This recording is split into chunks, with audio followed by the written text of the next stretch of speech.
Good morning, good afternoon, and good evening, everybody. Welcome to the Pivotal Podspective.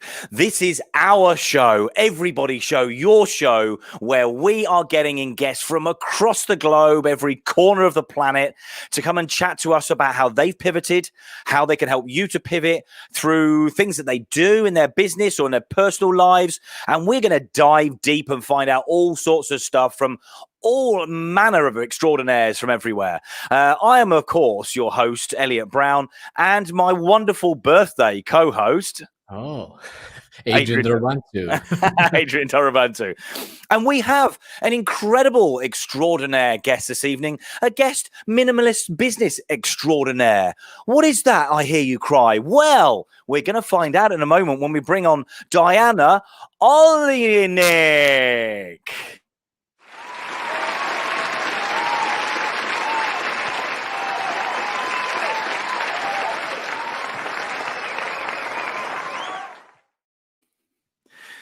Hey, Diana.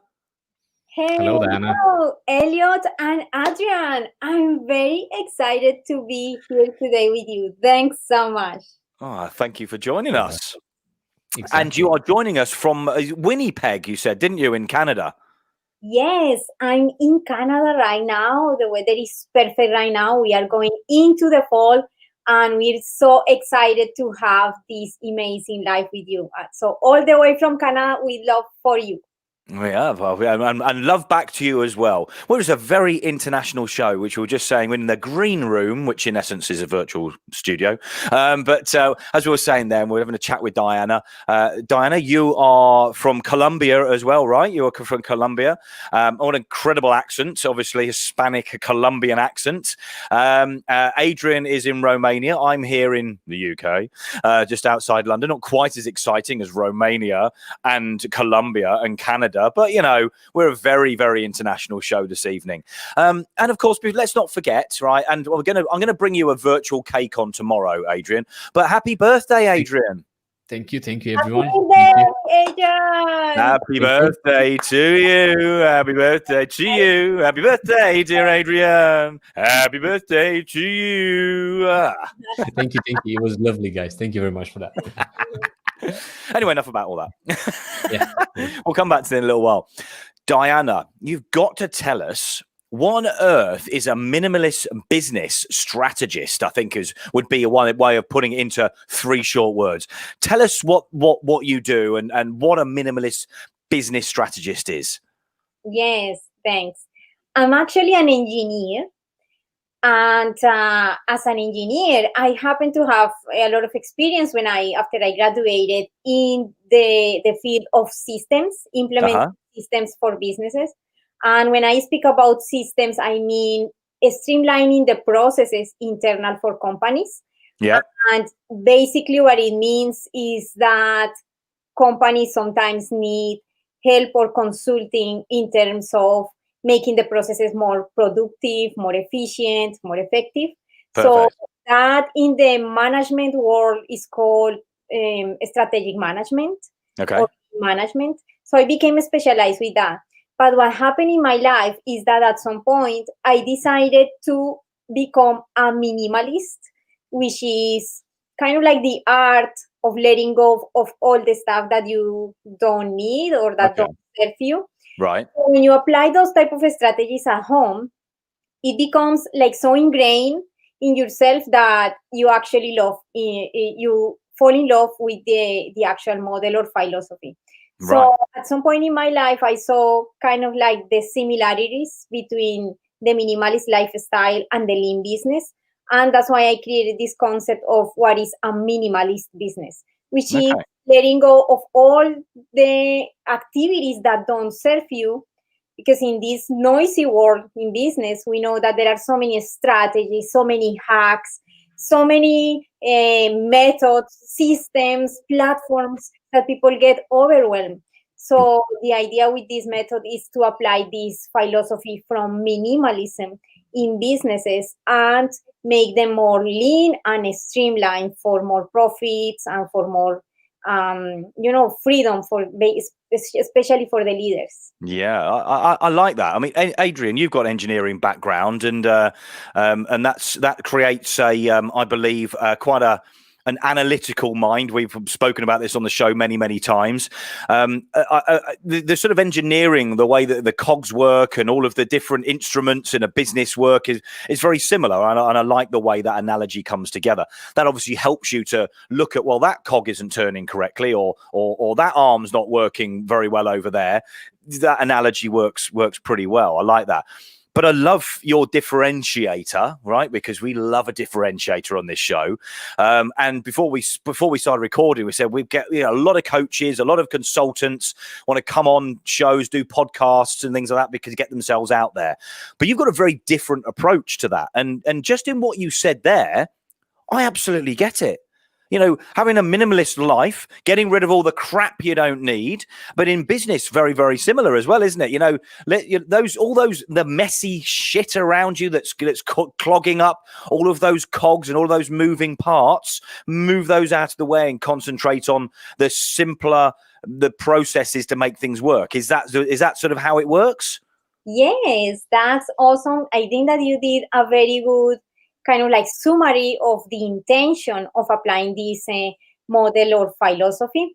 And also the other similarity is when I was overwhelmed with so much stuff that I got at home, that we live in a materialistic or consumerist type of society.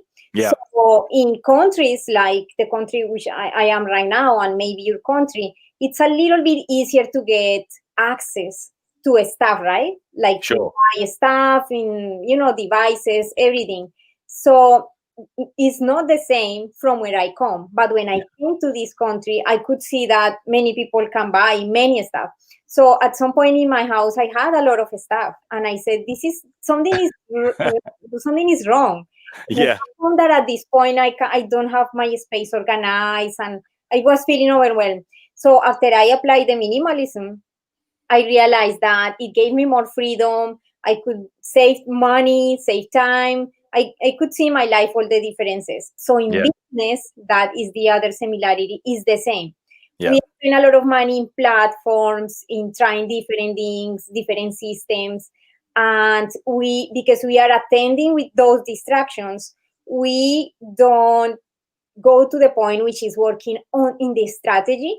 What happens with many small business owners is that they concentrate maybe more in doing the operational activities instead of the strategy. So that's why the businesses cannot grow, because you're not putting your attention where it should be. Other distractions keep you away from the actual strategy for growth.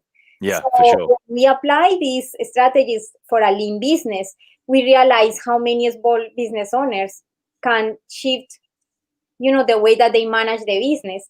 And they start to get rid of all the activities, all the inefficiencies that they have, and realize that the only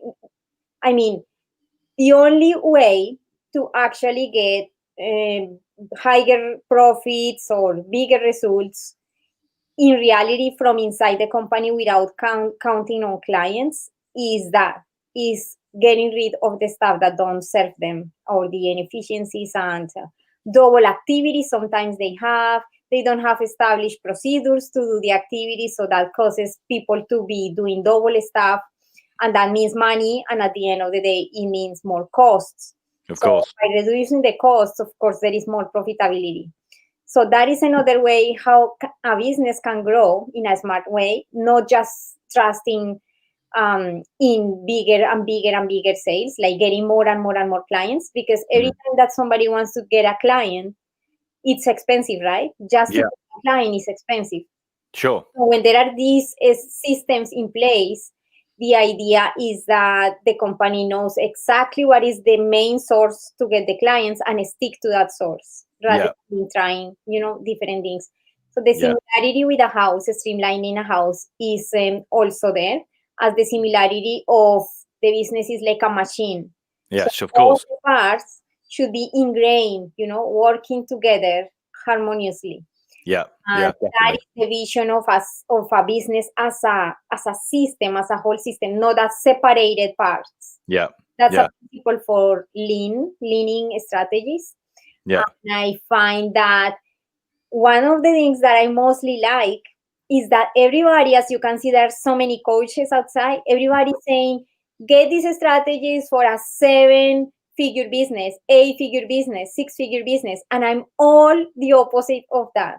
Right. Because I feel that a smarter way to go in business is that you just don't try to follow these models that are outside. You don't have to be them, of course. Yeah. It's kind of creating a business that is around your own life, like what is necessary for you and the lifestyle that you want to have. Not 7-figure, the 8-figure, or the goals that usually we place there without knowing why we have those profit goals. Yeah. So as you mentioned, this perspective is different. It goes the other direction. When everybody else is going towards 6, 7, 8-figures business, I am teaching people to go the other way, not trying to get a certain type of profit. There are many examples in the world about successful businesses that have done this type of, like models where they don't necessarily rely on a specific monetary goals in their lifestyle, and they've been very successful. So I find that is a nice approach for business owners. It's a refreshing approach, definitely, Diana, and I like it. I mean, you're absolutely right. There are, an abundance of coaches and consultants and people out there in the world that have got these courses, or a set strategy, or the 10 steps to making $1 million, or whatever the hell it is, or 7 figures. As you said, it's very much the 7 figures or 6 figures or the commas. It's all about that now. But Adrian and I we've had this conversation quite a few times on the show and between us as well, haven't we, mate? Where we said, that doesn't always apply to the people that they want to teach, so they go, well, this has got to be the answer, and they pay out this money to these coaches, courses, consult, whatever you want to call them, these experts, but it may not suit their business. And the problem I find is it just causes massive overwhelm, a complete change in direction. In fact, we know of people that go on these courses and wanting to learn something, and then come off it wanting to be a bloody coach. Not just that, but you have sheep and you have wolves, all right? You have the sheep that will just go and do all these trainings and just follow them exactly that they said, nothing changing. And you have wolves. Any training that's out there, you need to take it with your own approach, right? It's impossible for something that works for someone to work for you exactly in that way. So you need to go with open eyes and understand that you have to adapt at some point. But I just like, Gary Vee was saying that quite a lot. He knows loads of people who are even billionaires and they live their life miserable. So all those money do nothing for them. But he knows people that earn $50,000 per year, and they're way happier than anyone else that he knew, right? So just like you said, Diana, you need to set your priorities straight and then decide what you want to do with that. Go on. I think that speaking about the coaches, I think that most of us, when we have weaknesses, internal weaknesses that are very evident, we tend to believe if I take this course or if I go this road, I'm going to be like that person. Yeah. That's why they become so rich selling all of these products, because they know that now they are in a position where they can work with the weaknesses or the psychology of the people that whatever is around them is not serving them. They are not doing well. So because they think that they are not doing well, they get more courses and more and more. And the reality is that we can get courses and courses and courses and never end that cycle of spending and being in the trap. Because many times when you're taking the course, sometimes you lose the opportunity to be implementing things that are more simple for you. Yeah. That maybe can be more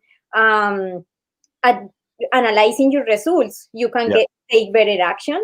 But sometimes we just take courses and we don't take action, and that is also like a wrong way to address that a study process for you to learn, and also creating the business. So that perspective of all of those coaches and all of that is something that I advise people whenever I am in podcasts, actually, that comparing ourselves to others and make the decisions, even for a business, based on that approach is not the right approach. Yeah, for sure. And I think, listeners, there are loads of course junkies out there as well, isn't there? Let's face it. I mean, it's a big world of courses. You can get them from, I don't know, $20 all the way up to, tens of thousands of dollars as well, and you're right. I think you're right. The problem is that these guys that design these courses, and they're stood there being the successful entrepreneur or the successful speaker or the motivational, successful entrepreneur-ess that has been through the mill or whatever. And you're right. I think you're absolutely right. They do prey on the weaknesses, and as Adrian said, they're like sheep, and I'm not belittling anybody that's watching or listening to this at all. But I would absolutely advise everybody to think very carefully about the courses that are there, professing to be the next, big thing that's going to make you a millionaire and get your business to the next level, because it's not easy. It's not an easy process. And the guys that are creating these courses went through serious struggles, and the ones that will talk about it are probably the most realistic. And Diana, you've sort of understood that being minimalist in your life and bringing that into the business. Let me ask you why. What is it that made you sort of decide to get rid of all the crap and the noise and start minimalizing?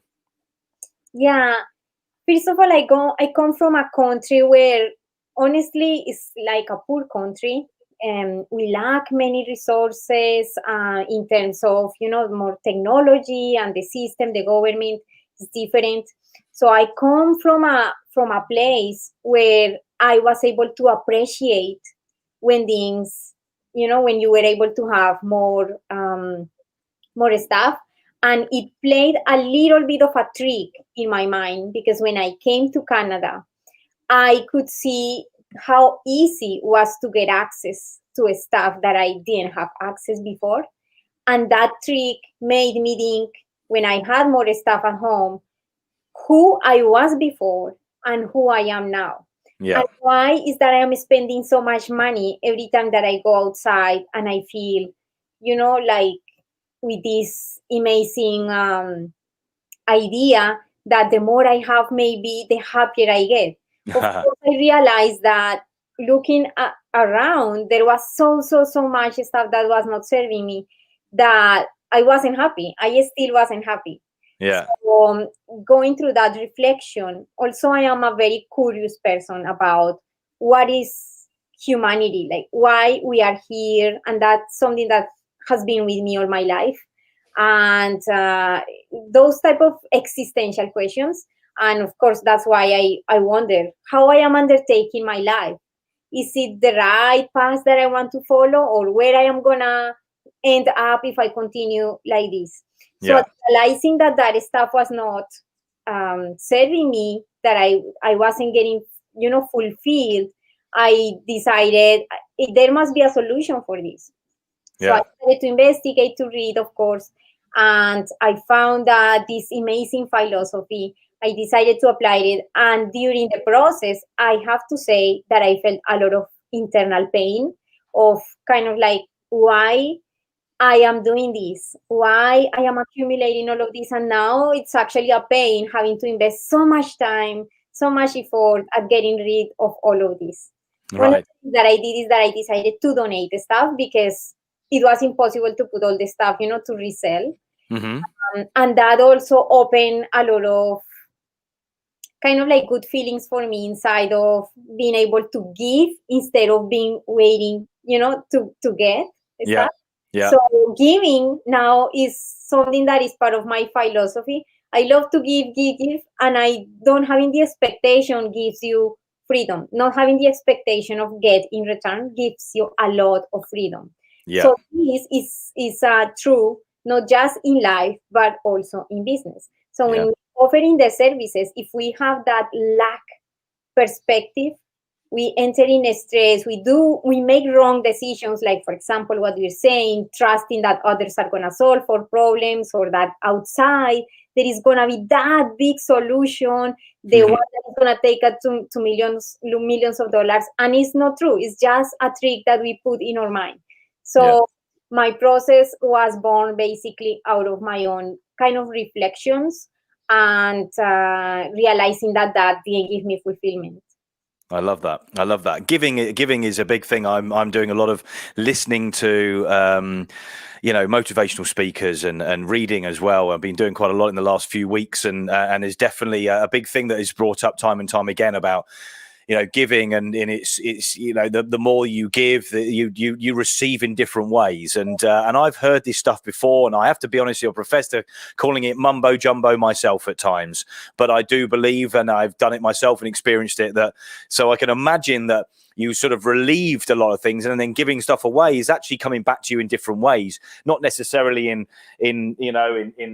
items or bits and pieces that we have. You don't need all these things, but Adrian, you moved to Romania, and you had a lot of stuff, didn't you? And you were like, you just wanted to get rid of it all, didn't you? Oh yeah, if you'd have been after me, I would just got rid of everything. You got rid of everything. Exactly, because let's be honest, if you see, usually it happens when you move somewhere, right? Or if you move out, you see you have crap that you've, I don't know, you accumulated for about 10 years. Actually, it was 5 years since I lived in that particular place. And things that I haven't used in maybe 3 years at all. It's obvious I don't need them. Let's be honest. If you haven't used them in 3 years, you don't need them anymore, right? So, I've told that to my fiance. I said, look, I really want to have a minimalist lifestyle. I don't want to have that many fancy things, talking about maybe cars. I want something that's not very expensive, but it's more on the safe side, just because for my own safety and stuff. I don't want to have, loads of other things. Very sensible. Phones as well. I don't want the latest phone and stuff like that. I just want something that works in a way or another. Yeah, it's just me. Wow. You really are going minimalist, aren't you? Before we carry on, there's a few people that made some comments. Of course, my mum saying good evening, Elliot and Adrian and guest. And have you had a good weekend? Yeah, we all had a good week. Did you have a good weekend, Adrian? Did you have a good weekend? Very good weekend. Yes, a good weekend? Yes, thanks. Yes, of course. Amazing. It's been amazing. Yes. Good. So mine was a bit wild, but yeah, I'm here today, so yeah. Yeah, my mum's coming from Spain. John Kenny, who was on the show, was it last week or the week before? Last week, was it? No, anyway, was on the show very recently. We need to look at self-sabotaging behavior when someone just does course after course and never implement. Absolutely right, John. And I think we'll maybe get you on the show and we'll talk about things like that, because there is definitely a lot of self-sabotage there. I think people actually want the pain of going through these courses, not actually implementing anything, and probably not actually soaking up that much information, John. So I think that's a very valid point. Mike Allison, one of our major fans, of course, saying hi. Hi, Mike. How you doing? Hi. Thanks for watching, everybody. Listen, if you are watching, drop a comment in the comments below. We'll get it on the show. If you want to ask Diana a question, please do, and we'll try and answer as many questions as we can. If you just want to say a hi, or if you love what we're doing, give us some love hearts and some thumbs up, and give us some support so we all know you're interacting. Tell us if you're watching live and where you are.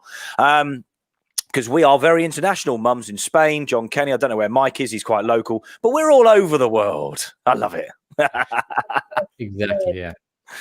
So Adrian, not only was he an engineer, and he's analytical, but he's becoming the bloody minimalist as well. What's going on? Is this what happens if you start off as an engineer? Is this what happens in life?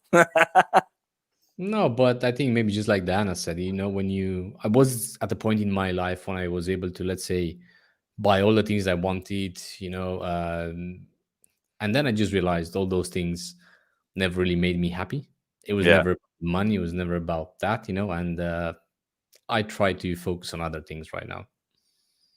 Good. Productive things. So Diana, listen, what do you find then is the most cluttering, the sort of the biggest clutterer of a business, or somebody's, maybe their business world is linked very, very closely to their personal world, which often it happens with entrepreneurs and business people. What do you find is the most the thing that you find most often that is the biggest mess that needs taking out of the way, so you can start on that minimalist sort of path?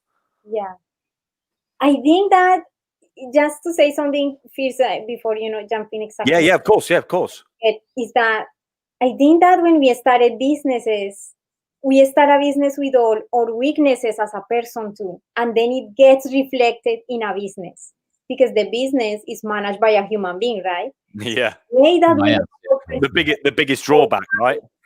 The way that we organize things, the leadership that we have, everything is going to be reflected in that business. Yeah. And that makes a huge difference. I feel that we actually should work in ourselves with books, reading books about all of these improving habits and all of that, and then getting into a business with the confidence that, I feel confident now that I have the right skills and this is going to be a success. Sometimes things get messy because we are messy inside. Sure. And that's why in that minimalist journey is so beautiful and so useful that is applied in your life first, of course. And then you start to notice that it's not just about the material things that you're trying to get rid, but the mental clutter that we have.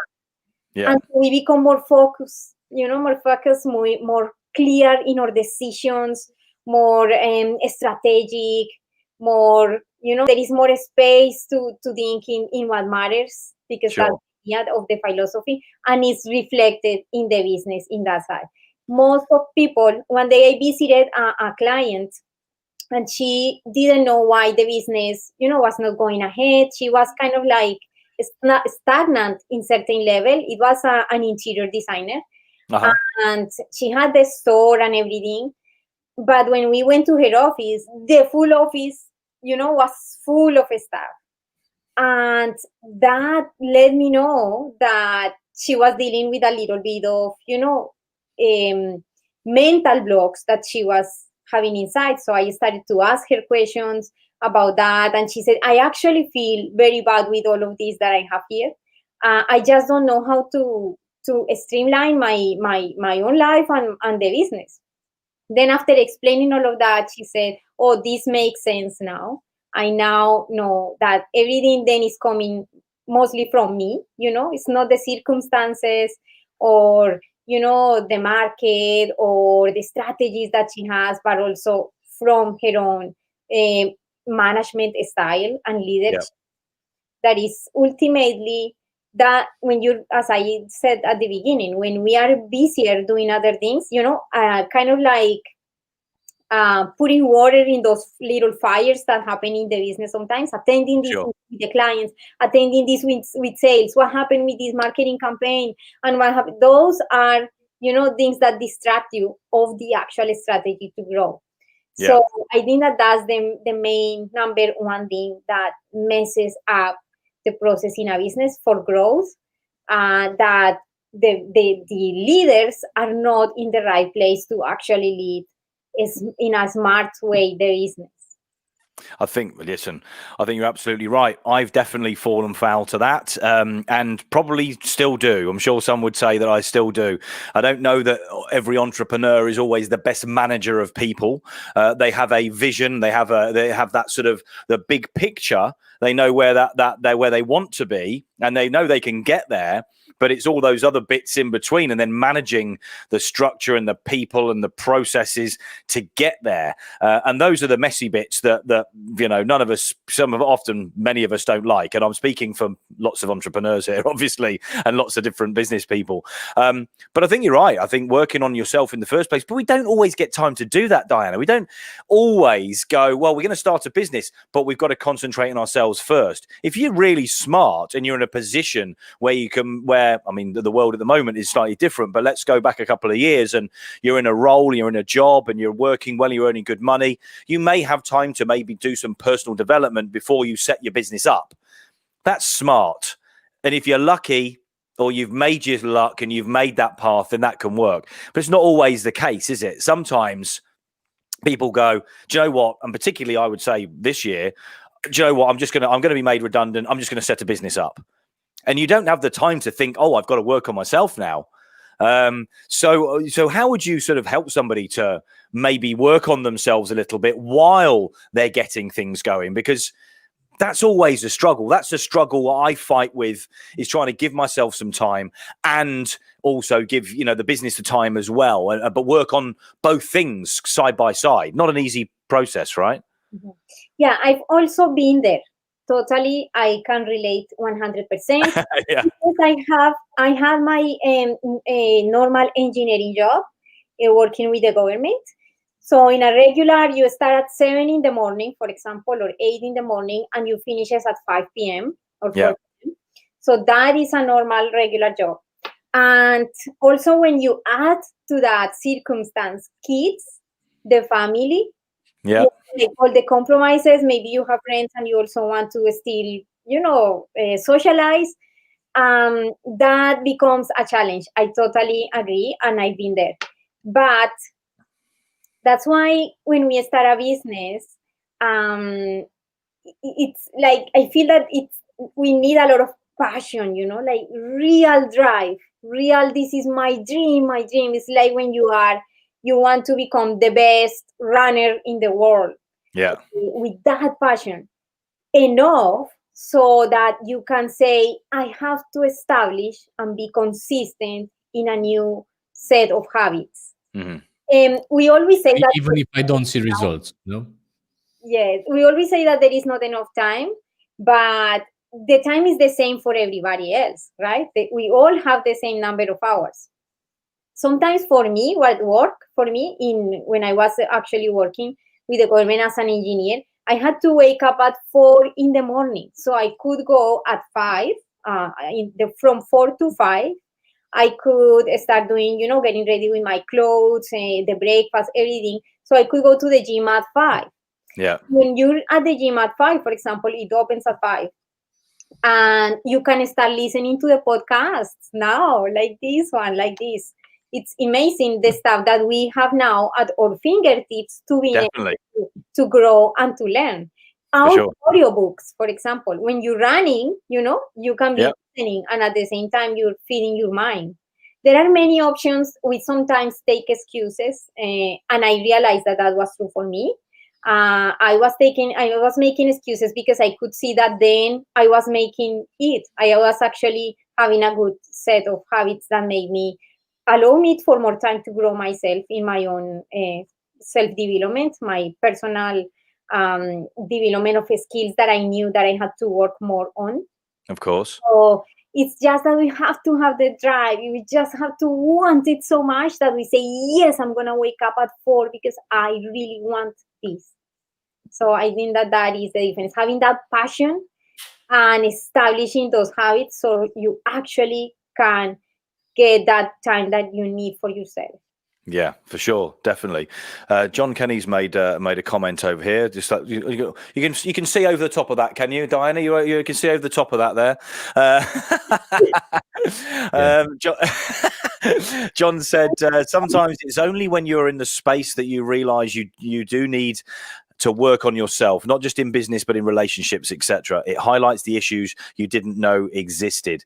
Absolutely. I think that's a very good point. When you get into that space, you do realize the extent you need to go through to work on yourself. It's so important, as you said, to have that passion and drive. Adrian, do you struggle with that at times?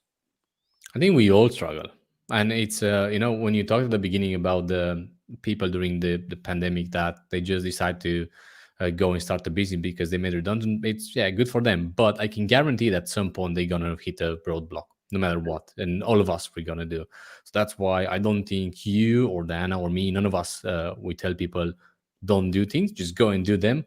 But when you hit those type of roadblocks, and try to recognize the signs and go and talk with the relevant people or ask for help, because that's the truth. You need help in cases like that. Yeah. Listen, I mean, even as you're saying there, Diana, working on yourself and getting rid of, in essence, the noise, that focusing on what's, excites you, what drives you, rather than the things that may be pulling you down or the things that are distracting you, that's minimalizing there, isn't it? On a personal level. So in a very organic way, in a very real way, and you can't get any closer to your personality and your own soul and your own objectives than working on those things and really cutting out those things that aren't necessary. TV is often, as I said, I've been listening to a lot of, I listen to Jim Rohn and I listen to a lot of other people, and television is often one where he says, and I don't watch it anywhere near as much as I have done over the years. I can't say I've been a massive television watcher, but I've definitely cut down again a lot more recently. Through lockdown, I don't think I hardly watched any. I think I binge watched a couple of series, I'll be honest with you. But that was only at night, not in the sort of working hours, or maybe on a couple of weekends.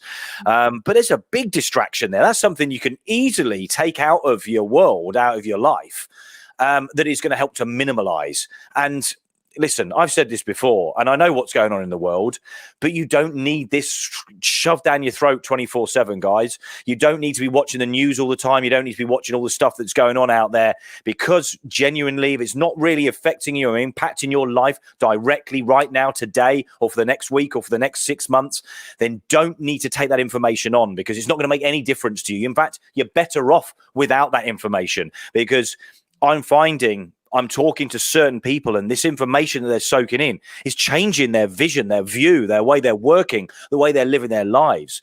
Do you agree with that, Diana? I mean, I feel quite passionate about this, because I find so many people that think like, and I think you're probably going to come in the same bracket as us, Diana, where we don't get wrapped up in what's going on in the world too much, right? I'm not being ignorant, but too much. And there seems to be part of the world that do, and that's all that they talk about. You get these conversations, and it's like, oh yeah, but this and but that, and I don't know where we're going to go and what's going to happen. And like, whoa, what are you doing?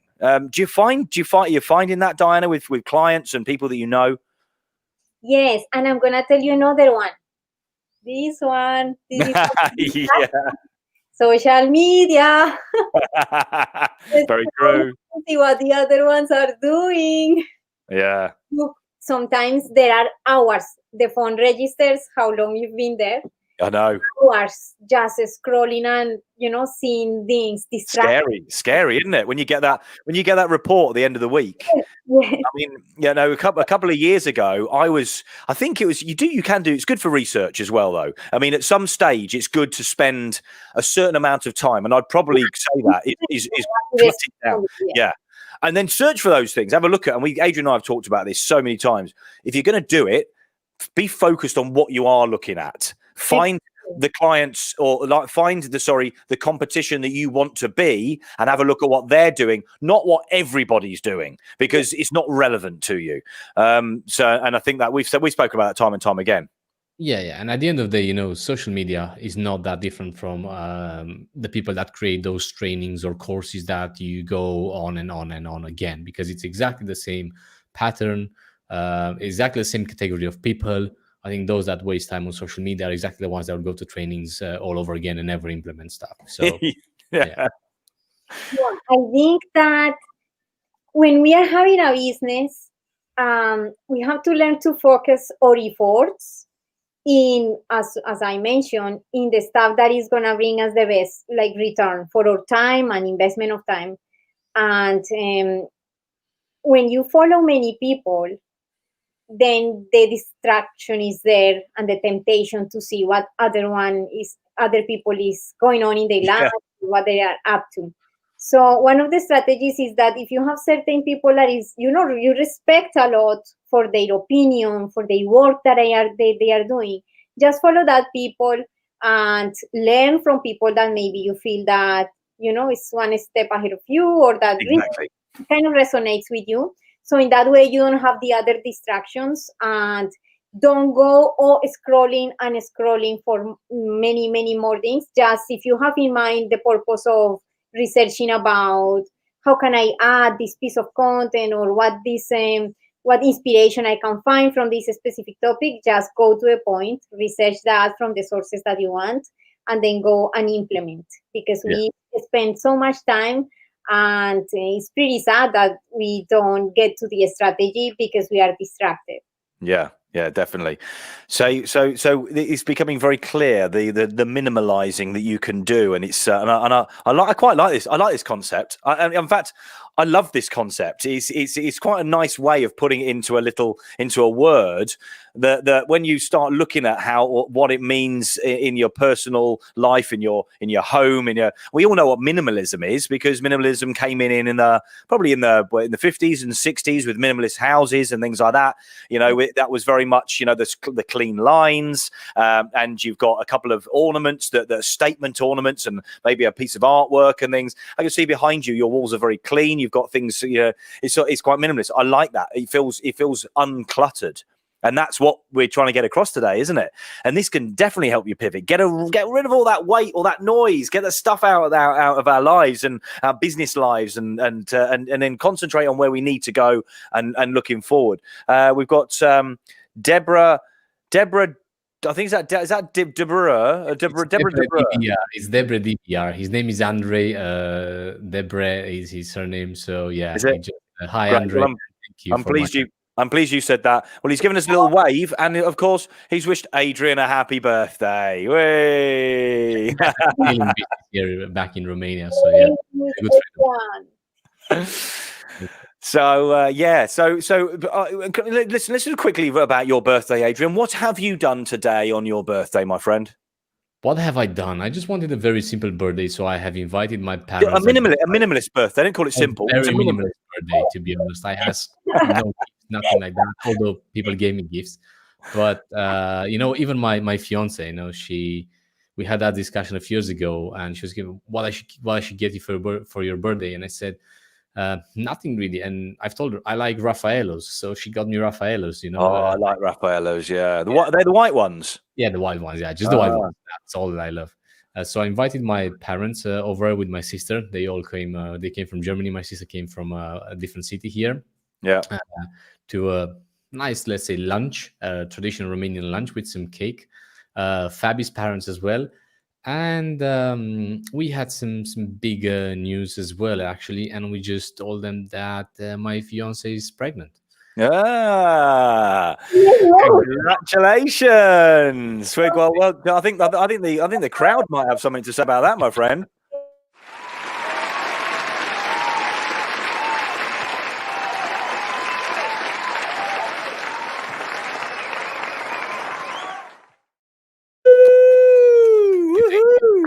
Yeah.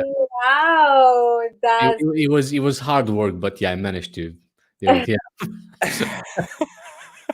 Well, I don't know. I don't want to know which bit was hard work, my friend. Let's not go there. Yeah, exactly. So that was all for today, guys. And after I just stayed, I had a meeting at 6:30 p.m. here, Romanian time, with some people in the US, talking about some projects, and then the podcast. So as you can see, I'm very dedicated, and that's it for today, to be honest. Thank you for being here on your birthday, Adrian. Yeah. That's dedication for you, Diana, isn't it? Yeah, exactly. That you have the drive for your mission. That's beautiful. Thank you. Well, listen, he's a fellow Virgo. I'm a Virgo. It's my birthday fairly soon as well. So we love this Virgo community. In fact, I even have a couple of clients that are Virgos as well. When's your birthday, Diana? While we're on the birthday subject, in January 27. Hey. So what star sign is that? Sorry? What star sign is that? I think I know how it looks like, but I don't know how to describe it. It's the one that's pouring water. one that's pouring water? No, I don't know. It's interesting because everybody would say it's Aquarius. Aquarius, right, okay. Water, there we go. Right, yeah. No, but it's interesting because the symbol is water, right? But it's an air type of zodiac, yeah. Okay. Are you a typical Aquarius? Very it's very more than socializing and speaking. It's more like thinking. Right. Okay. I think that is fair with me. Like I like to think a lot about this. Yeah, we've gathered that. We definitely know you like to think and analyze things for sure. Well, that helps you. That helps you with doing what you do, though, doesn't it? Yes, I was born like that. Sometimes we are born with certain, trends that we do, and I just like to philosophical stuff. I like philosophical stuff, Yeah. reflection about science, humans, all of that. Yeah. So Deborah said Capricorn. When's Capricorn? Is that after that? Is it? No, it's before actually. Before. Yeah, That's before. that's earlier. Yeah. That's earlier in January, is it? Yeah. Because I'm from December and I'm from January. With all due respect, I only know Virgos. well, and an Aquarius now. Exactly. Yeah.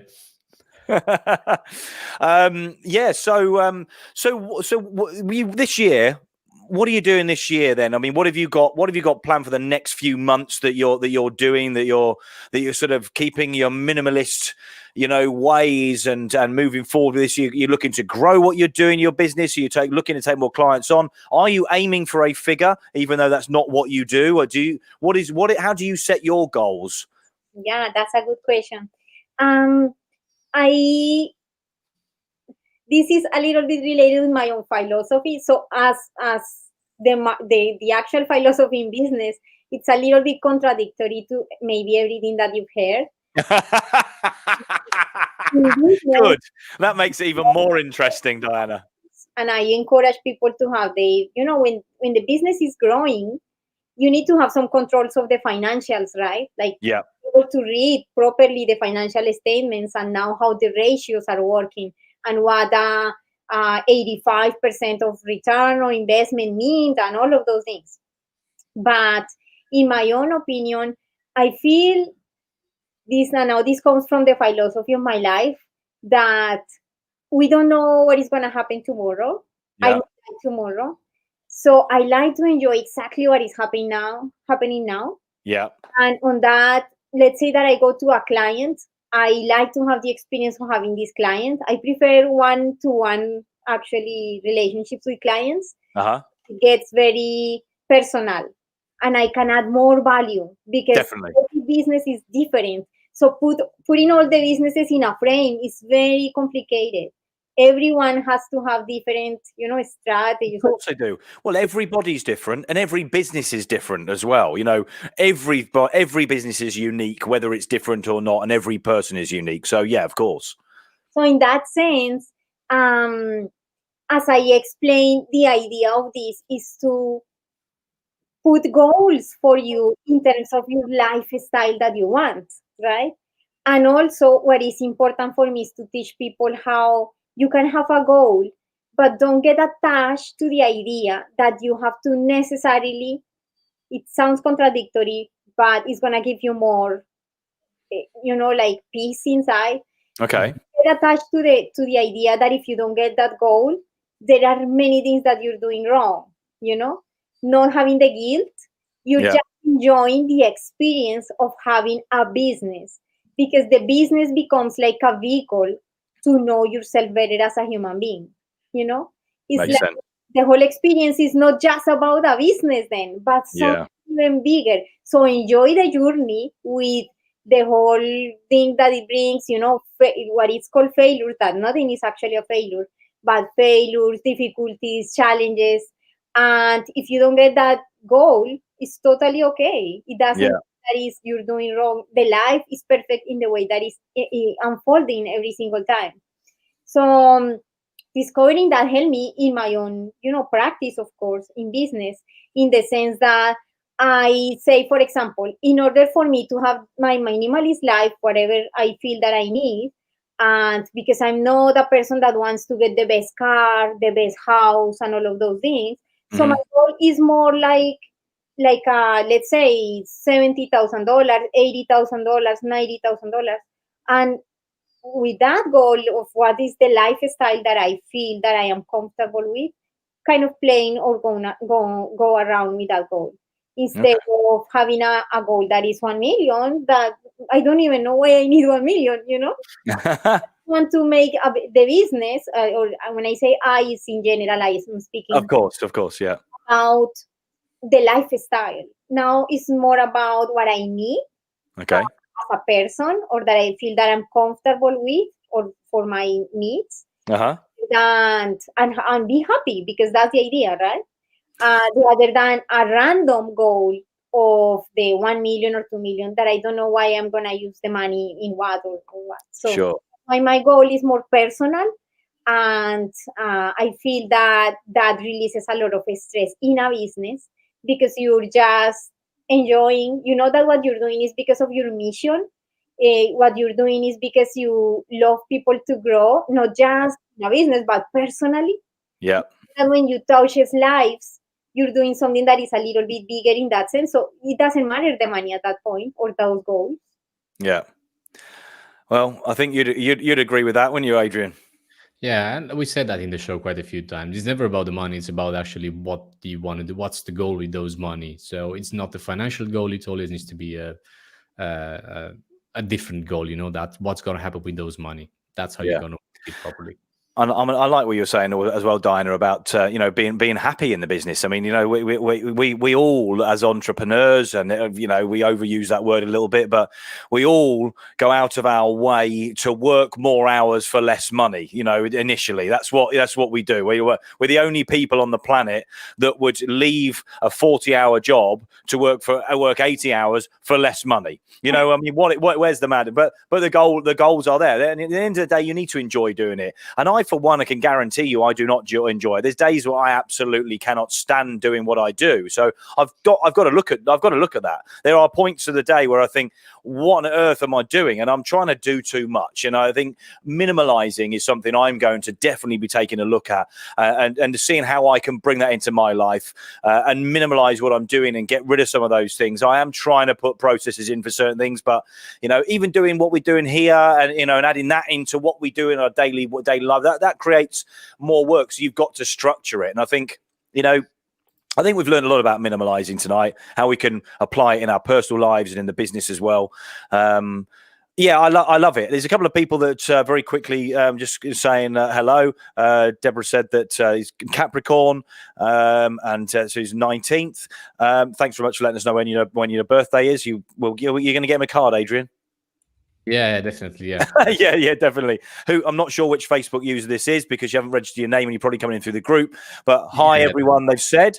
Now to see if I can. Adrian's having a little look, and it's possibly the same person. But congratulations, Adrian. Oh, you're getting some love tonight, my friend. You're getting some love tonight. Well-deserved love. Well-deserved love. I like that. We love you, Adrian. We all love you. Nicola. So hi, Nicola. Thank you very much for that, Nicola Barrett. Nicola Barrett. Oh yeah, thanks very much, Nicola. Great, and thanks for watching. As everybody else has been watching this evening, Diana definitely learned something. It made me think about a few things. In fact, think about a few things that have gone over the last couple of days that. If I just stopped and thought about it and decluttered for a minute, I probably wouldn't have got as agitated as I have. So I learn every single time we get guests on, particularly when they are in a niche themselves because they know that's where they can help, and that's definitely where you are.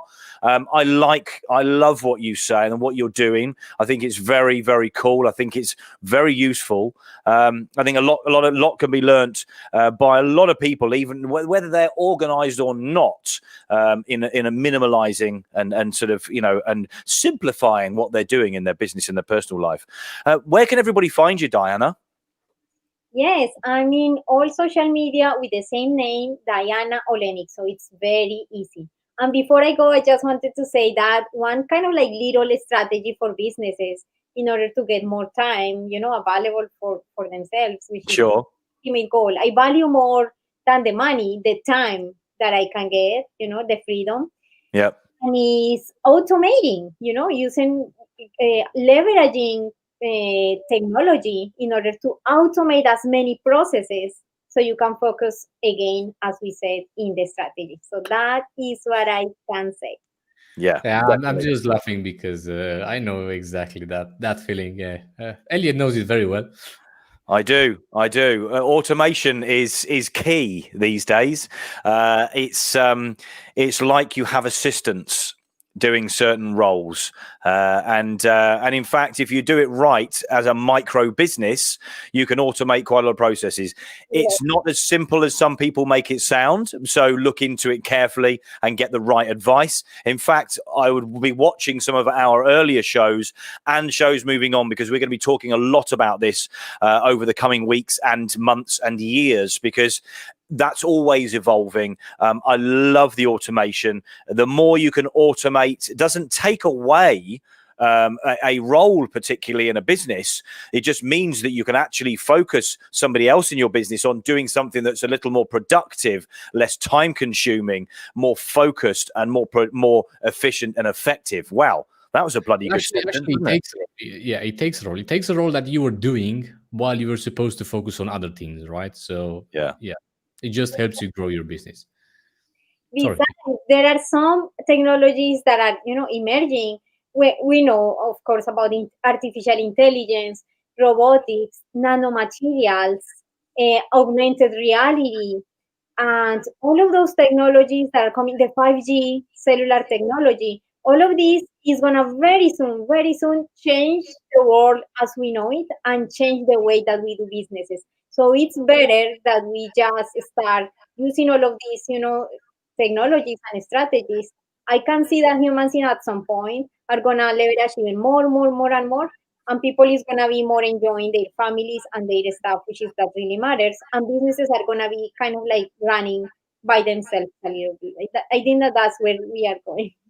I do. I love that. It's a great subject, and I absolutely agree with you. I'm excited by that. To be fair, it's really exciting. Adrian, you love the automation, don't you? And you're absolutely right. There's a lot of people go, oh, I don't like that. There's still people that go, oh, I don't really use social media. You know what? If you're in business, whether you like it or not, grab it, accept it, take it on, learn it, do what you can with it, because whether you like it or not, it's here to stay, and there's going to be more coming this way very, very soon, all the time. Developments with every single platform, profile, everything that you can think of with social media, automation. Grab it, learn as much as you can, because if you can utilize even only 20-30% of the stuff that's out there, even 10%, and it works for your business, then it is going to make life way easier. So I think that's Nicola commenting there. She said it was Nicola, and she said true as well. So I'm assuming she's saying true to what we're saying about automation, etc. For me, is at some point we're gonna be basically, for those type of minor activities, we're gonna be replaced by these systems and artificial intelligence somehow, for those minor labor jobs. And for here in Canada, I don't know there, but we can see some stores now, big brands, that they are using, instead of using the people that was at the front of the cashiers and all of these people, they just use some type of electronic devices, machines, and they don't hire people anymore. So we are just connecting more and more with that technology. So many of the labor jobs, type of entry-level jobs are being replaced by machines. I say to people, oh, please try to, get into the habit of trying to see what are your talents and your stuff, so you can survive in a difficult economy, if that is your case. Yeah, definitely. It's an ever-changing world, and it's an exciting world. We're getting into new times. We're history in the making. Yes, it's exciting. It is. Thank you, Diana. Thanks for joining us this evening. It's been an absolute pleasure getting you on the show. Thank you, Diana. Thank you so much. I'm very excited. I think that we should, these opportunities are incredible for us to connect, to create communities around these amazing topics, to make friends around us. And I'm super glad that because of this technology, we got to connect each other. Yes. Something that is special that comes from my heart is that from the millions of people that are in the world, we got to connect each other, you, Elliot, Adrian, Diana, and all the listeners right now. And it is always for a reason. It's not a coincidence. All these measures that we discussed today is for some reason for all the people that is listening. So it's something beautiful, and that's how it is. The life, it's everything around is for a reason. It is great. It's great, and it's great. I just sent you a friend request right now, all right? So that's why we just connected straight away. Excellent. Well, listen, yeah. So where they can find you, Diana, they can find you on all your socials as well. Diana Olynick, Olynick. So I absolutely urge you to go and check out the Diana's minimalist, ways, because I think there's a lot to be learned for sure. We've got Technology World. Last couple of comments. Many thanks all. You're very welcome. Thank you very much for watching, everybody. This has been the Pivotal Podspective. We are back tomorrow evening with another guest, and we have in the coming weeks, we've got 2 guests coming on as well. Diana, you've had our undivided attention this evening, but moving forward, we are going to be having maybe 2, possibly even 3, but we're going to be going for 2 guests if we can get them booked in. If you want to get yourselves on the show, then you can go over to the Essex Business Radio Facebook page, click on send a message, and then tap on get on a show. There'll be several questions with Elliot Bot, which is my younger robot cousin, is going to be going through a few questions with you, so we can get a feel about what it is that you're going to want to talk about, and if you're a good fit, then we're going to be getting back to you so we can get yourself booked on, which is exactly what Diana did, although we did have a little glitch with the robot, so we had to do it by email, but that's exactly what Diana did, and here she is on the show within a week, and we've had loads of people lined up. We've got lots of guests lined up. We want to hear from you. If you want to find out who we want to hear from and what we want to hear from, or what we want to talk about, then check out the posts over the next few days, because we're going to let you know. And if there are any subject matters that you guys want to go over or want to talk about or want to hear from guests or any types of guests, then let us know. Drop us a message in the comments and let us know, because we want to hear from you and we want to make sure that we get the right guests and the subject matters for you. Great subject matter tonight. Thanks again, Diana. I really appreciate it. Thanks so much. Peace and love for you. And peace and love from us all. Thank you very much, birthday boy Adrian Dorovan too. Thank you, Elliot and Diana as well. Thank you very much for that. And so for now, we're going to sign off, and we're going to say ciao for now. Brown cow. Thank you.